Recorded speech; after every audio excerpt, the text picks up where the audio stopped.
Good morning. Welcome. I am Chrisita Burkett, the Vice President of Public Relations and Communications at Hanger. We are the nation's leading provider of orthotic and prosthetic care. And while we have about 800 clinics around the country, we're actually based right here in Austin. And I am joined by John Summer, who is the Vice President of XR Technologies at Mutual Mobile, an Austin-based company that we partnered with on the development of our virtual reality technology. Good morning. Excited to be here.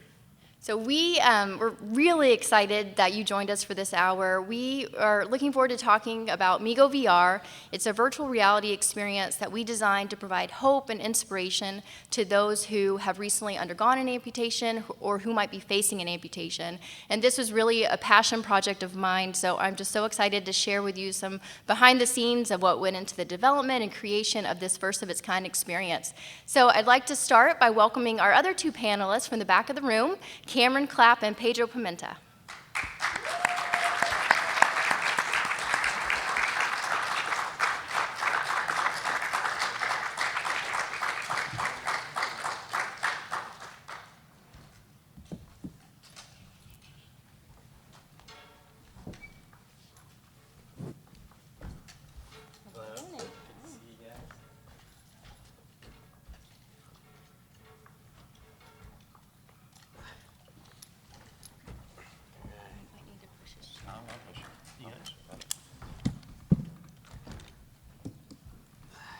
All right, good morning, guys. Thank you so much for being a part of the panel.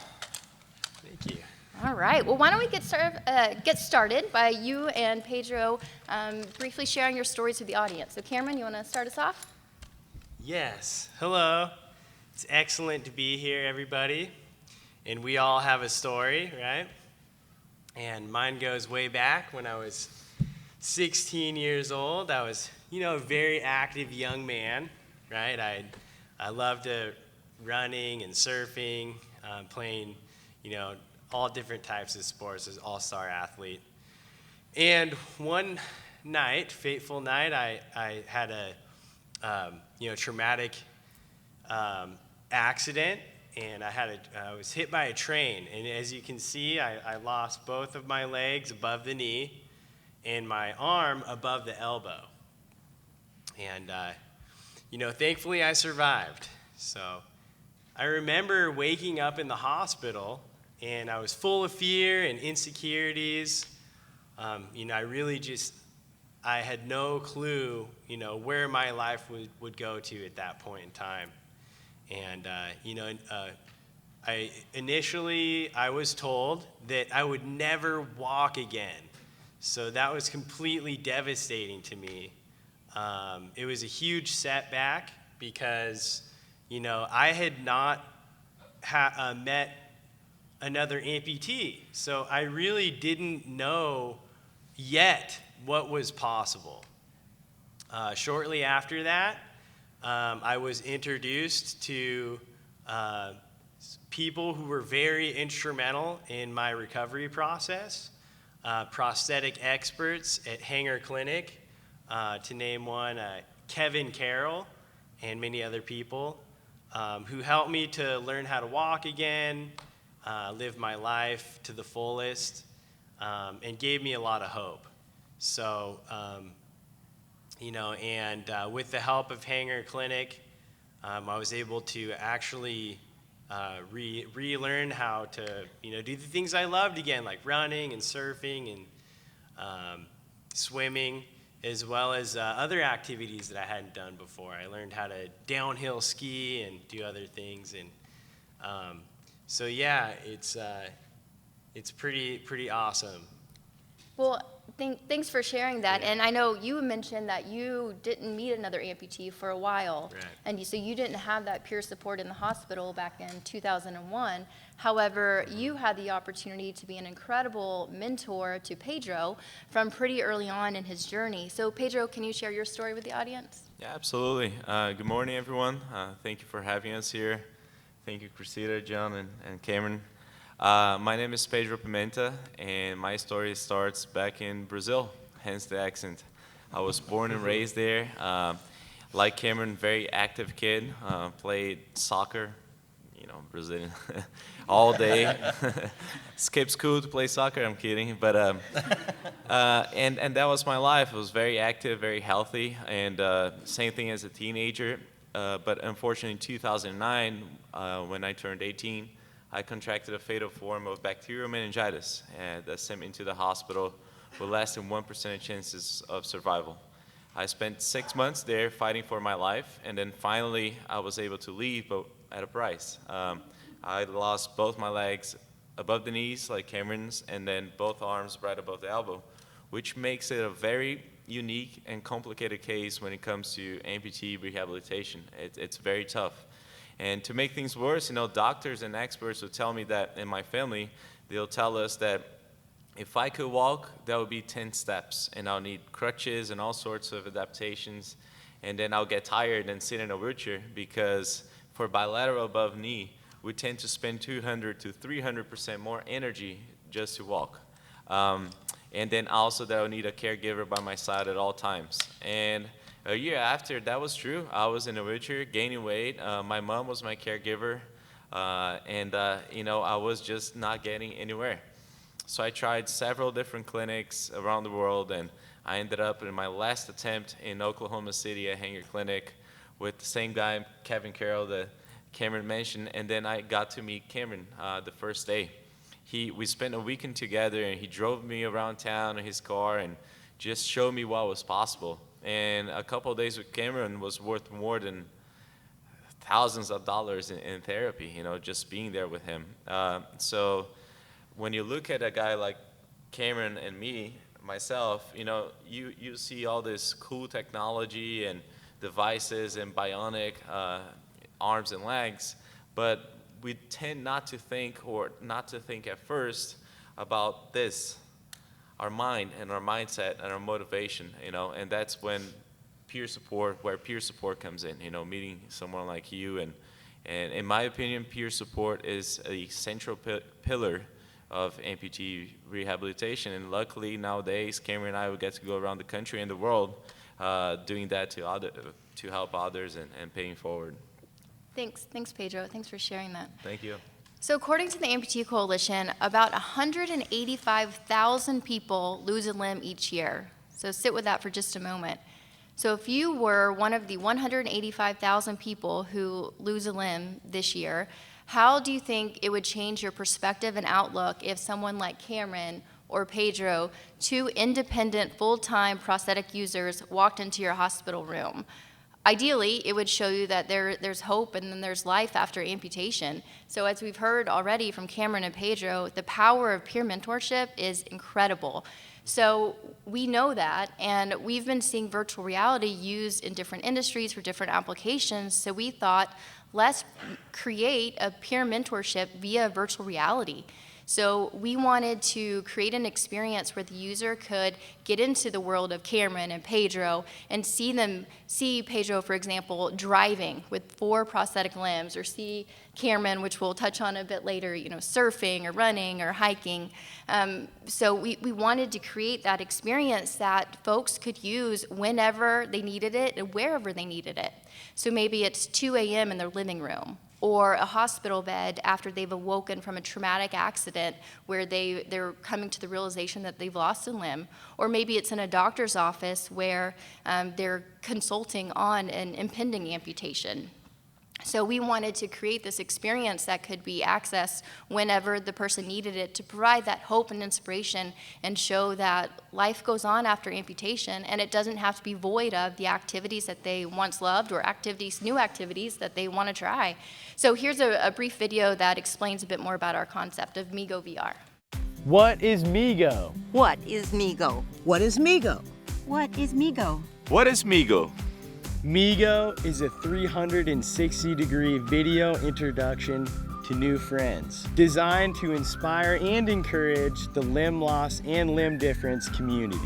You may be facing a tough challenge, But with hope, Time to heal. Peer support. a positive attitude, and with the right clinical team, you can live an empowered life. When you wonder, can I do this? MeeGo shows you what's possible. Possible. Possible. possible. Possible.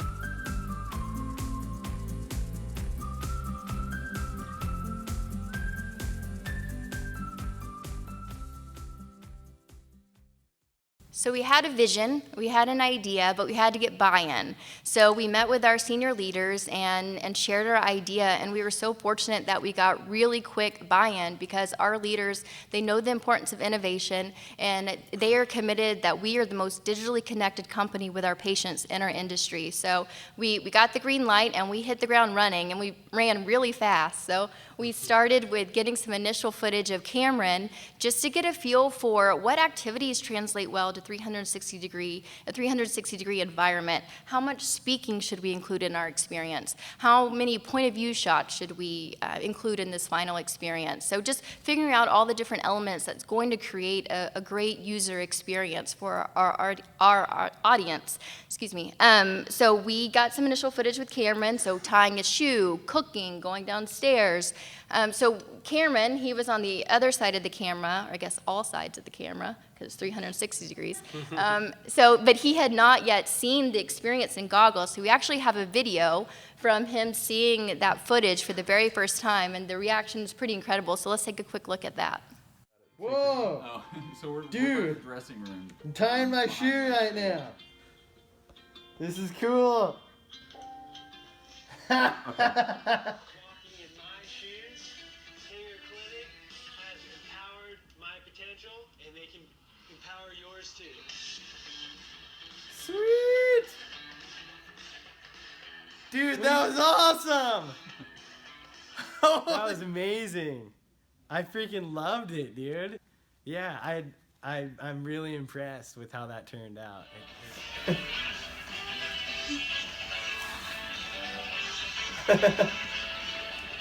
It's pretty neat. That's cool. It's pretty neat, huh? That is. What do you think about it? I mean, for somebody say you know, you were chilling in the hospital room and then Oh, it would have given me all the. I mean, like I was in the hospital. Had never met an amputee. I mean, like. Yeah, me neither. Yeah. So like, to even have, like, I would have been amazed to have seen this. Yeah, if I was in the hospital and got to see that, Amazed. it would have blew me away. Yeah. So pretty incredible reaction there. So what was going through your mind when you took off those goggles? Well, it was pretty epic, to say the least, and it was awesome. And I knew that this was something powerful that had potential because of my experience. And I was watching something that I had myself participated in, and I was watching something that I was seeing me navigate stairs and running and doing various different activities. But it was totally different this time because I was seeing it, on the other side of the camera, watching myself, and from the point of view of the viewer. So it was really interesting. And I think, something to really point out here, and as we in our reaction video, is that, originally, after my injuries, and I was sitting there in the hospital, feeling totally helpless. I didn't have the opportunity to really get to have another amputee come visit me in the hospital, which now I know for a fact the benefit and the power of peer support from a peer visitor, a peer mentor. And so, it's pretty incredible. And, something else that came to mind when we were doing all this is actually as an illustration, there are these fairly large two-dimensional images of me wearing my devices, my prosthetic legs and arm, that are posted up at different hangar locations, offices throughout the country.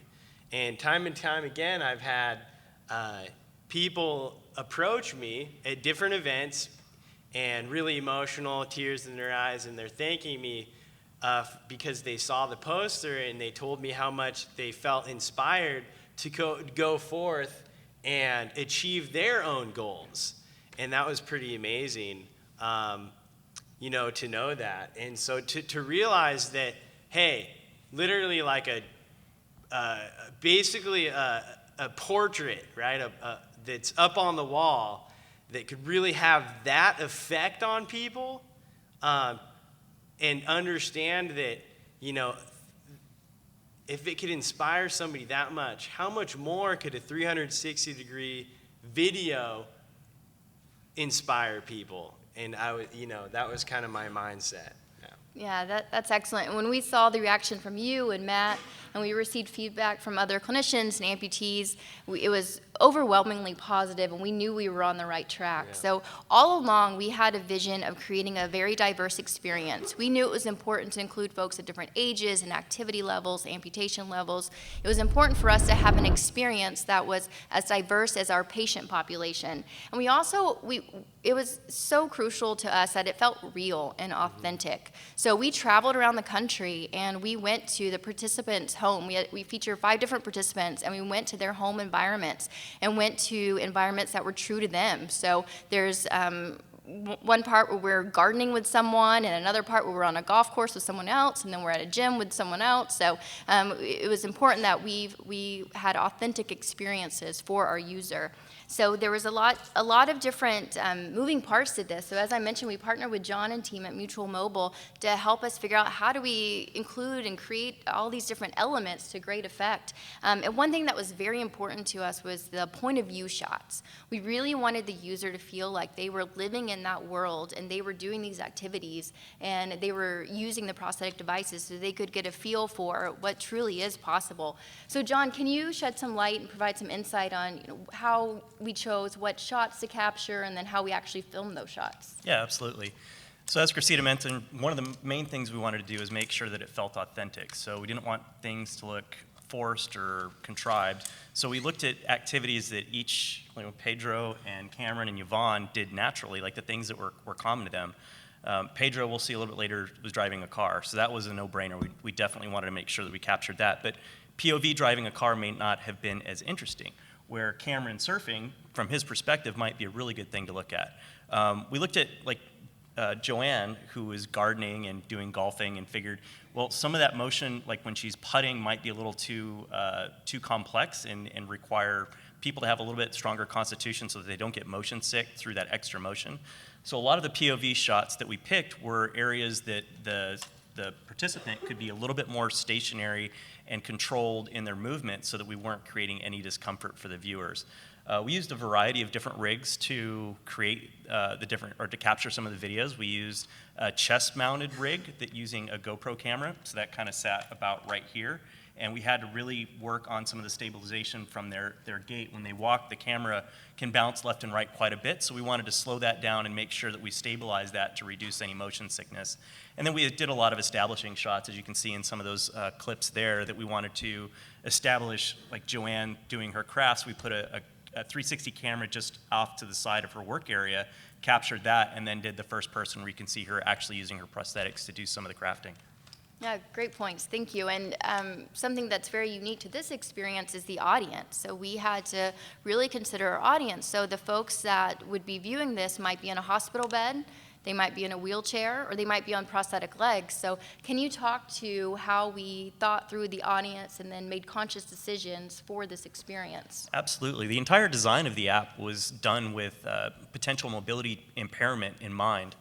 Even from the very beginning, when you first launched the app, we used gaze-based interaction design that doesn't require a whole lot of movement to interact with. And it's basically a timer. As you stare at a specific point for a period of time, it then initiates and goes to the next sequence. So that was at the heart of all of this. We wanted to make sure that we had a very broad audience of usability that we could work with. So a lot of the camera movements we did, we wanted to make sure that the subject stayed in frame and directly within 110 degrees, so there wasn't a whole lot of movement required to track the subject moving from left to right. We wanted to create a story and create eye lines so that it was interesting, but we didn't require somebody to turn 360 degrees around. And I know we were talking about the point of view shots a moment ago, and so the initial footage that we spoke about earlier, we had Cameron.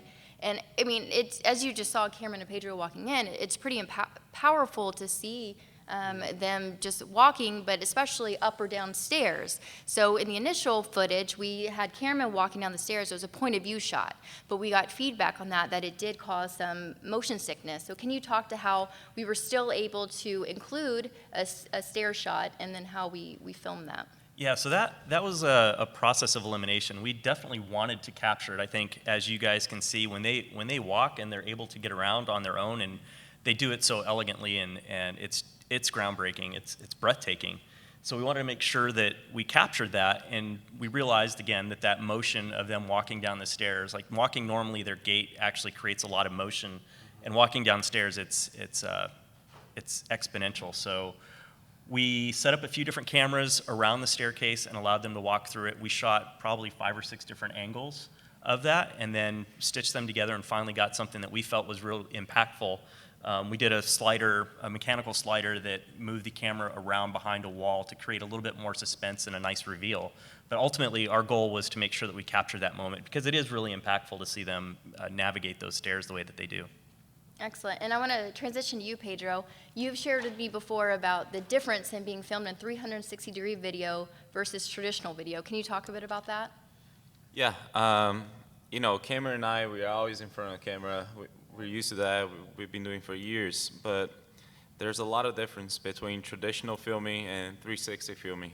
First of all, is that when you're filming with a traditional camera, let's say the camera is focused in my face, I know that my body's not included in the shot. I can be more relaxed. So when the camera turns away from me, I can take a breather. When it turns back onto me, it's game on again. But with the 360 rig that was mounted next to me while I was driving, that camera is seeing everything. It is capturing everything at all times. So for me, that was one of the biggest differences, is that I'm driving there alone. Actually, Cressida said, hey, drive for half an hour and come back, and just talk, whatever comes to mind, and hopefully we're gonna have enough material for the final cut. And that's what I did. I drove around and I was having a good time. But this time I was driving by myself. We've done footage of me driving before, where you and Sean, you were sitting in the back seat, you were directing the scene, Sean had the camera. So this time I had no scene director, I had no cameraman at all. It was just me. And so I had to think about everything, what the camera was seeing, what kind of footage. If I'm stopped at a stoplight, it's not gonna have the same effect as me driving at a certain speed. So I had to think about everything. So I think that's the biggest difference is, for me there, I was by myself and also minding all times what's showing for the camera, for the viewers. And I imagine that experience versus 2 backseat drivers, that might have been better for you, huh? Well, a little bit better. Well, the part of you driving turned out awesome, and it's just, again, that's the whole premise and point of this, is just to show what's possible, and you driving independently without any controls, assistive devices, with 4 prosthetic limbs. I mean, it's just incredible. So thank you for sharing that with the users. No, thank you. And Cameron, I want to turn to you now. So you had the opportunity to take the 360-degree camera on your surfboard. There was a lot of takes on that surfboard, and then footage of you running and hiking. Can you talk to any challenges that you experienced, and how you persevered through those? Yes, it was excellent filming out in the water on my surfboard, and running on my running legs, and out in the dirt on the trails, hiking, all with my different variety of prosthetic limbs. And I remember in regards to some of the challenges that we encountered, I remember being out in the ocean with my swim arm, paddling on my surfboard, getting in the lineup and just waiting to catch that perfect wave. And sometimes it's just type of stuff happens. I catch a couple sick waves and I wipe out, and I'm like, oh man, I want to make sure I get the best video clip, to have a good experience for the viewer. And so I persevered through that.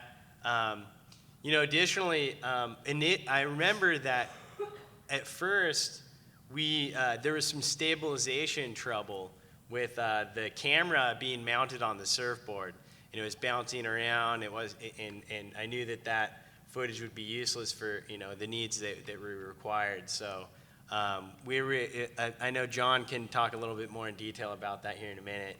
As well as there were some pretty gnarly conditions out there. It was really windy, and that was pretty tough to get some really quality drone footage as well. But just overall, I think that it was really important because my purpose was to really demonstrate,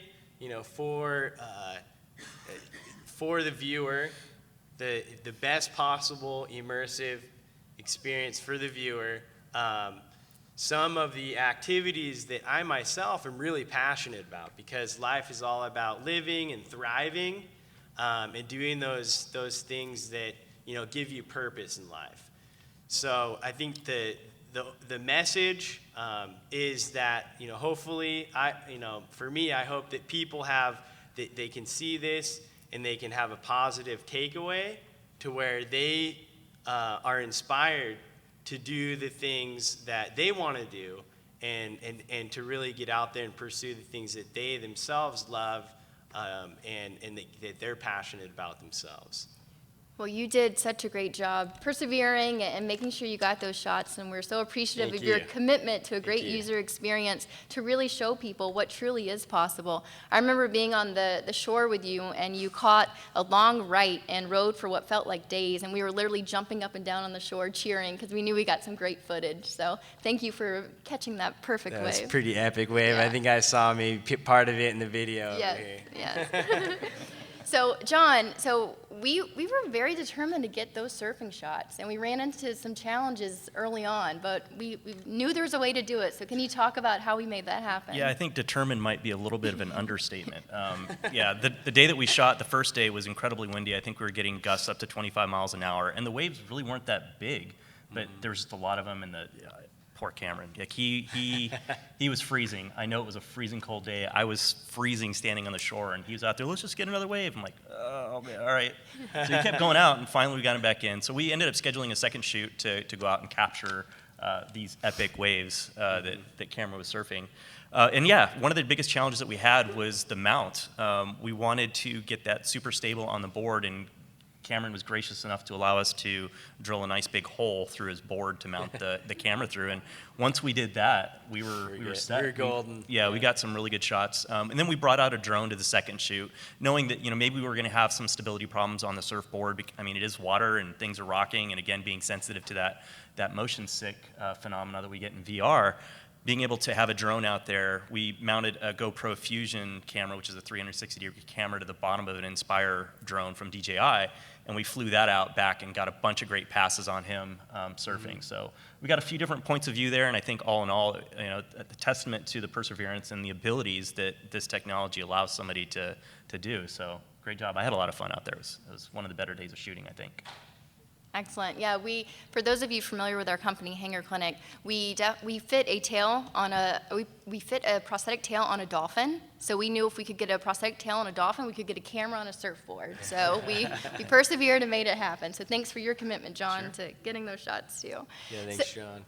So I want to transition now and just talk about a basic question of, why VR? Why a 360-degree experience versus a two-dimensional experience? Can you talk to that from a production standpoint, John? Yeah, I usually say, why not VR? So I spin it a little bit. Actually, VR is really great at one thing. It creates immersion. It allows you to be there. One of the best parts about it is it can be a little bit of an isolating experience, which actually works to our benefit in this specific example. When you put that headset on and you're looking face to face with some of these peer mentors, you feel as if you're talking to them or they're talking directly to you right there. That's moving. Like, that's the piece that I think Hanger Clinic obviously knew right away, and when they contacted Mutual Mobile to do this work, that was the main underlying current throughout this entire show, was to make sure that we captured that sort of powerful movement between the two. I think the biggest thing for 360 and why not 2D is that you allow viewer choice. You're not restricting the viewer to a set sort of scripted experience. You're allowed to look around. You're allowed to see the shore that Cameron's about ready to go into the ocean on. You're able to look around the car and see how amazing it is to watch Pedro drive. It's user choice, and when you create that sort of user accountability and allowing them to experience this journey on their own, you create another bond that I don't think you can get with traditional media. Excellent. And Pedro, what are your thoughts on that? Well, for me, peer support is all about connection. It's all about bonding with the person that you're offering support to.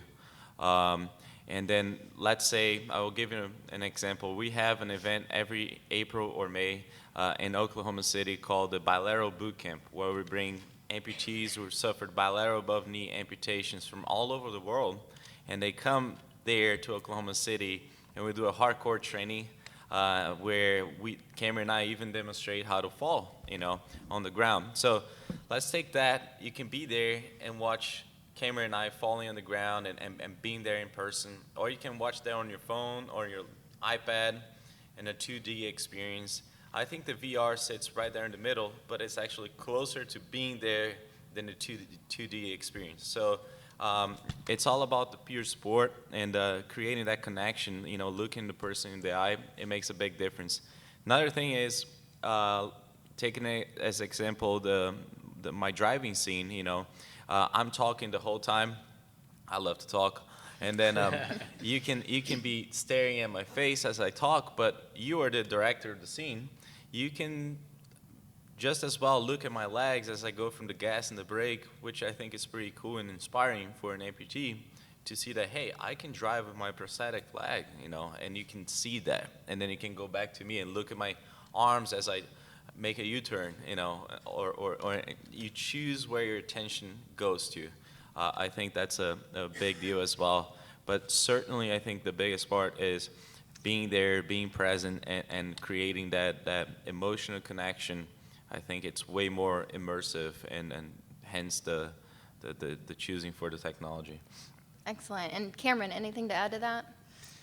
I think there's a lot of potential here. This is kind of the first kind of, I guess you could say, generation of its kind. It's the first kind of, we're on the edge here, the cutting edge with VR. And, and for me, it's something to kind of interact with technology and be of service to the limb loss, limb difference community, to be of service to humanity. And to be right here, I think is awesome, to be presenting at South by Southwest, because really this is ultimately something that is, we call it immersive, but it is interactive, This is just as Pedro and I and millions of other amputees, we interface and interact with prosthetic technology every day to have functionality and live our lives. And this is just one way to provide hope, show what's possible. And as Pedro is saying, there's an emotional aspect to that too. So it really can give people that motivation. And really stoked to see where it goes from here. Excellent. As we're starting to close things out here, so the central premise of MeeGo is really to help people heal, to provide that hope and inspiration. You've heard me say that throughout the panel, but that's just really what it was all about, to help people know that yes, it's can be and probably is a huge setback, but there's so much hope and inspiration, and there's so much that can still be done, and you can still live life to the fullest, as we see with Cameron and Pedro and the other folks in the panel. So creating this experience, it was a labor of love, but we were just so proud and excited of the final product, and we've been premiering it at our national patient events. And when we initially premiered it last fall, one woman who has been walking independently for several years now, she took the goggles off after participating in the experience, and she had tears in her eyes. Now, she's someone who's been walking independently for several years, but she just knew the impact it could have on others, so it just really touched her. So we're excited about the potential, we're excited about the possibilities, and MeeGo is available by request now nationwide, so you can visit hangerclinic.com/MeeGo to learn more and download the app. So with that, we'll open it up to audience questions if anyone has anything they'd like to ask. This is more of a comment than Hi, a Phyllis. question. Hi. We met outside. We met outside, and I cannot tell you how. I was going to another one, but I met you, and I'm so happy that I came. Oh, me and too. I Thanks. find this so emotional. And I want to thank you for your courage. And I know my only experience was with an amputee was a friend's mother who Right. was also hit by a train and Wow. lost her leg when she was 85. Wow. And she did walk with a prosthetic after Yeah. that. But I don't have the courage to go surfing or downhill skiing, and I want to thank you for sharing this story.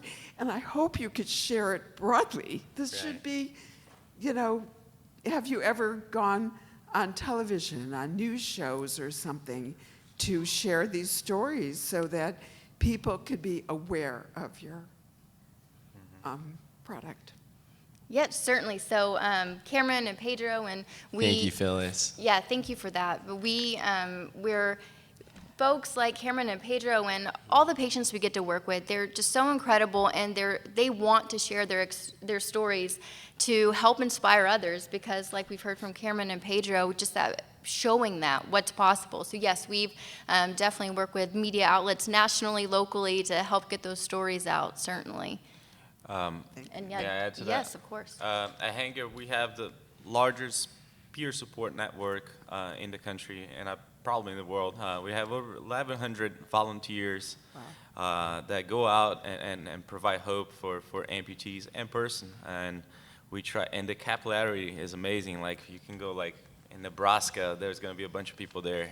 California, Florida, all four corners of the country. So, and then I think that VR is another way to approach that, especially when you consider time as an important factor. When that person needs that hope immediately right now in the hospital bed, we can send this anywhere and provide that as well.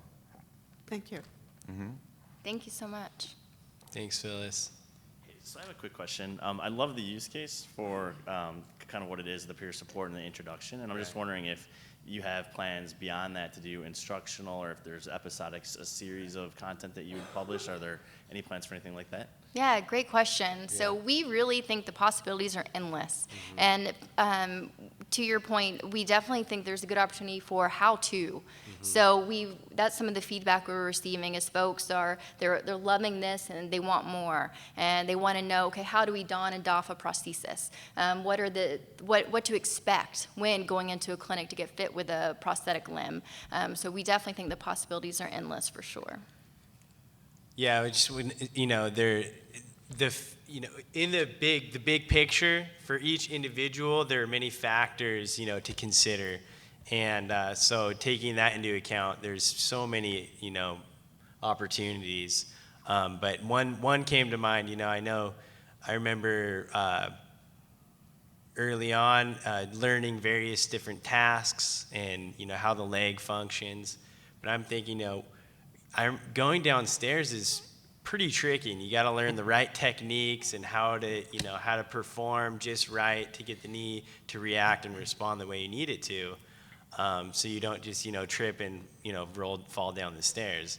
So yeah, there could totally be different conceptual ideas where we could really implement some type of kind of learn by doing and watching. Okay, this is how you're and listening and watching, this is maybe how you teach, how you go downstairs, step over step, or even, start off, one stair at a time, and then you move to step over step. So yeah, I think there's a lot of possibilities here.